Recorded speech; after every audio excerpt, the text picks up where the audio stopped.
স্বামীকে যতই আপন করে নাও না কেন, মাঝে মাঝে স্বামী নামের মানুষটাও বুঝিয়ে দেয় পর কখনো আপন হয় না। সে কখনোই তার পরিবারের চেয়ে তোমাকে ভালোবাসবে না।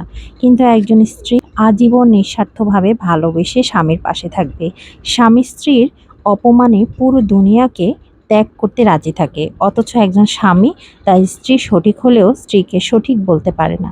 কারণ একজন পুরুষের কাছে মন থেকে তার পরিবারের চেয়ে মূল্যবান আর কেউ হতে পারে। তার পরিবার যতই ভুল হোক, স্ত্রী যতই সত্য বলুক, সঠিক হোক, ঘুরে ফিরে স্ত্রীকেই খারাপ হবে। এটাই হলো বাস্তবতা। হ্যালো এভরিওয়ান, আসসালামু আলাইকুম। নতুন একটি ভিডিওতে, নতুন একটি দিনে সবাইকে ওয়েলকাম করছি আজকের ব্লগটি দেখার জন্য। ভিডিওটা একটা ছুটির দিন ছিল, বন্ধের দিন। আর ছুটির দিন মানেই হচ্ছে বাচ্চাদের আবদারে তাদের বাবা আমাদের সকলকে নিয়ে ঘুরতে যাবে। ঘুরতে যাওয়ার সময়টা না থাকলে অন্তত বাইরে গিয়ে একটু খাওয়া দাওয়া করবে। তো সেজন্যই আজকে বের হয়ে গেলাম। ভাবতে ভাবতে নতুন একটা জায়গার সন্ধান পেয়ে গেলাম। এটা মিরপুর একে অবস্থিত। যে আড়ংটা রয়েছে, আড়ংয়ের পাশে একটা গলি রয়েছে, সেখানের পাশেই হচ্ছে একটা ফুড কোর্ট আছে। এটা ওপেন স্পেস, উপরে জাস্ট একটু ছাদ দেওয়া আছে। এখানে ফুড কোর্টগুলো অনেক আইটেমের ফুড কোর্ট পাওয়া যায়, যেটা আমরা বসুন্ধরায় সাধারণত দেখি। এটা নন এসি, ওখানে এসি থাকে। তো এরকম একটা ফুড কোর্ট আমি অনেক দিন থেকেই চাইছিলাম যে মিরপুরের মধ্যে যদি বাচ্চাদেরকে নিয়ে আসা যায়। এটা অনেকের কাছে পরিচিত, আবার অনেকের কাছে নতুনও লাগতে পারে। তো তারা আসলে এটা আড়ংয়ের মিরপুর একে যে আড়ং আছে, আড়ংয়ের পাশেই আসলে আপনারা পেয়ে যাবেন। এই ফুড কোর্টটা আমার এত বেশি ভালো লেগেছে পার্সোনালি, আমি সেজন্যই ভিডিওটা শেয়ার করছি আপনাদের সাথে। হাজবেন্ড হচ্ছে এমন একটা পার্সন যে হচ্ছে বাবার পরে একজন বটবৃক্ষের মতো আসলে আমাদের মাথার উপর থাকে। সে থাকলে আসলে আমরা বুঝতে পারি না যে আমাদের মাথার উপর কে আছে। যখন বাবাকে হারিয়ে ফেলি তখন তো বুঝতে পারি যে বাবা নামক যে বটবৃক্ষটা ছিল তাকে আসলে দুনিয়া থেকে হারিয়ে ফেলেছি।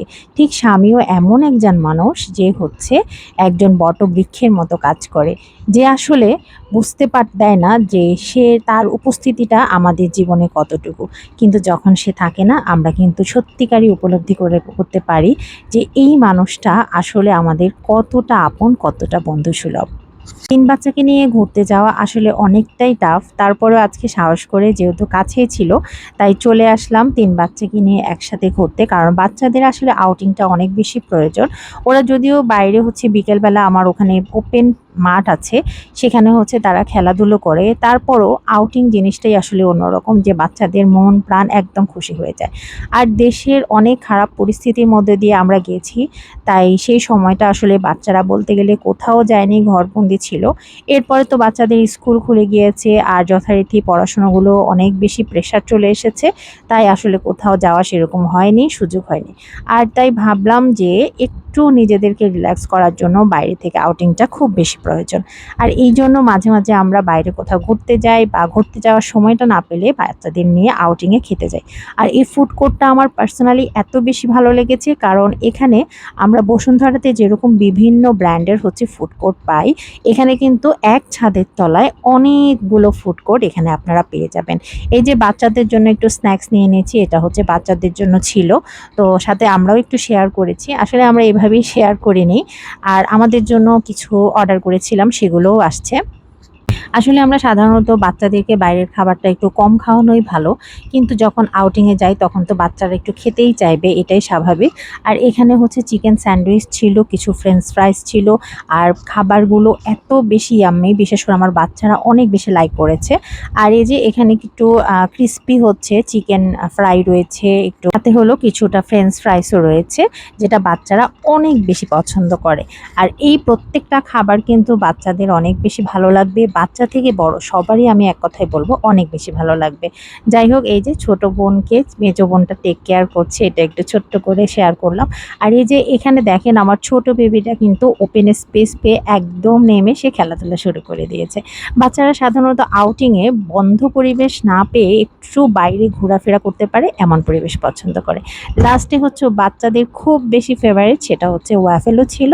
এখানে একটা চকলেট ওয়াফেলও আর একটা হচ্ছে আইসক্রিম ওয়াফেলও ছিল। ওয়াফেলগুলো এত বেশি ইয়াম্মি ছিল, যেটা আমি টেস্ট আউট অফ 100-এ 100 বলবো। কারণ ওয়াফেলগুলো অনেক বেশি মানে ক্রিমি ছিল, টেস্টি ছিল, যেটা বাচ্চারা এত বেশি লাইক করে। আমার বাচ্চাদের ওয়াফেলস অলওয়েজই অনেক বেশি ফেভারিট ছিল, কিন্তু এখানের ওয়াফেলগুলো খেয়ে আমার বাচ্চারা এত বেশি মজা পেয়েছে।